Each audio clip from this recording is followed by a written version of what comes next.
शादी को कुछ ही दिन हुए थे और आज काम वाली भी नहीं आई, इसलिए पूनम बर्तन धोने लगी। धोते धोते उसके हाथ से कांच का गिलास नीचे गिरकर टूट गया। गिलास टूटते ही वह डरने लगी कि उसकी सास अब बातें सुनाएगी। आवाज़ से सास दौड़ती आई और बोली, बेटी क्या हुआ? पूनम बोली, माँ पता नहीं, ध्यान रखते हुए भी कैसे मेरे हाथ से गिलास नीचे गिर गया। सास बोली, बेटी चिंता न कर, गिलास ही तो टूटा है, तुम्हें चोट तो नहीं आई और भले ही इसके कितने टुकड़े ही न हो जाए, पर मेरी बेटी के दिल के टुकड़े न हो। मेरी बहू से महंगा है क्या यह गिलास, और मुझे अभी यह सब करने की क्या ज़रूरत है? मेहंदी भी नहीं उतरी अभी तेरे हाथों से।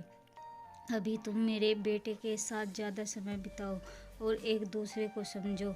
सास ने अपनी बेटी को बुलाया और कहा, स्वाति इधर आकर अपनी भाभी का ख्याल रखो, अभी इस घर में नहीं आई है।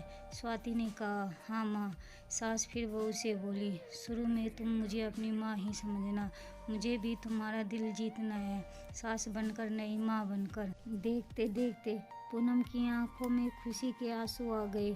सास के पैरों में गिरकर बोली, मैंने एक माँ छोड़ी तो दूसरी माँ पाई, बल्कि अब मेरी माँ से भी ज़्यादा ममता मेरे लिए रखती है।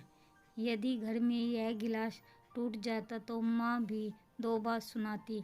रात को पूनम की नींद ही उड़ गई। रह रह कर शाम की घटना याद आ रही थी। सास के बारे में उसकी जो सोच थी, उसके विपरीत सास का व्यवहार पाया। उसका भी कसूर नहीं था ऐसा सोचना, क्योंकि उसने लोगों के मुंह से बुरी सास के बारे में ही सुना था। पूनम अपने अतीत में खो गई। उसे फिर याद आया कि कुछ साल पहले उसके इकलौते भाई की शादी हुई थी। मेहंदी का रंग उतरने से पहले ही माँ ने भाभी पर काम की पूरी जिम्मेदारी डाल दी और अपने ही नियम कानून के हिसाब से भाभी को चलाने के लिए मजबूर कर दिया। माँ ने भाभी को घर में एडजस्ट होने का जरा भी वक्त नहीं दिया। भैया भाभी को बाहर लेकर जाते तो माँ का मुंह फूल जाता और बोलते ही हर समय भाभी को साथ ले जाने की क्या ज़रूरत है। कभी भी भाभी को खुली हंसती नहीं देखा। समय के साथ भाभी से ने सहना छोड़ दिया और फिर घर में रोज झगड़ा होने लगा। एक दिन भाभी के हाथ से कांच का कप नीचे गिरकर टूट गया। माँ चिल्लाने लगी कि कितना कीमती कप तोड़ दिया। किसी ने किसी बात पर वह भाभी पर चिल्लाती। भाभी भी गुस्से में बोल देती थी कि माँ मैं तो बैठी खाती हूँ, आप खड़ी खड़ी खाती है। जैसे ही माँ और भाभी एक दूसरे के साथ बहस करती रहती थी। पूनम ने घर के अलावा और भी कई जगह पर सास बहू के झगड़े सुनते सुनते वह डर गई थी, इसलिए शादी से कतराने लगी थी।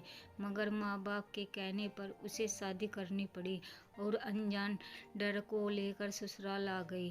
पर आज की घटना से उसकी सोच बदल गई कि सब सासें एक जैसी नहीं होती। नींद न आने के कारण उसने सोचा, चलो माँ से बात कर लूँ। माँ ने इतनी रात को उसे फ़ोन करते देख कहा, बेटी सब कुछ ठीक है न? कहीं तुम्हारे पति से या सास से झगड़ा तो नहीं हो गया? पूनम बोली, नहीं माँ, ऐसा कुछ नहीं हुआ। मालूम है माँ, आज मेरे हाथ से कांच का गिलास नीचे गिर गया और तभी सास आ गई। मेरे आगे बोलने से पहले ही मेरी माँ ने बोलना शुरू कर दिया। बेटा, फिर तेरी सास ने चिल्लाने पर तूने अच्छा सा जवाब दे दिया ना। बेटा, कभी भी दबकर मत रहना, तुम एक पढ़ी लिखी लड़की हो, तुम में कोई कमी नहीं है, इसलिए कभी भी अपनी सास। तभी बात को काटते हुए पूनम बोली, माँ अब बस कर, मैं अपनी दूसरी माँ के खिलाफ कुछ नहीं सुन सकती। माँ थोड़ा आश्चर्य में पड़ गई और बोली, यह क्या बोल रही हो पूनम? बोली, हाँ माँ, आज मेरे हाथ से जब गिलास गिरा तो मेरी सास ने बिल्कुल भी मेरे साथ बुरा व्यवहार नहीं किया।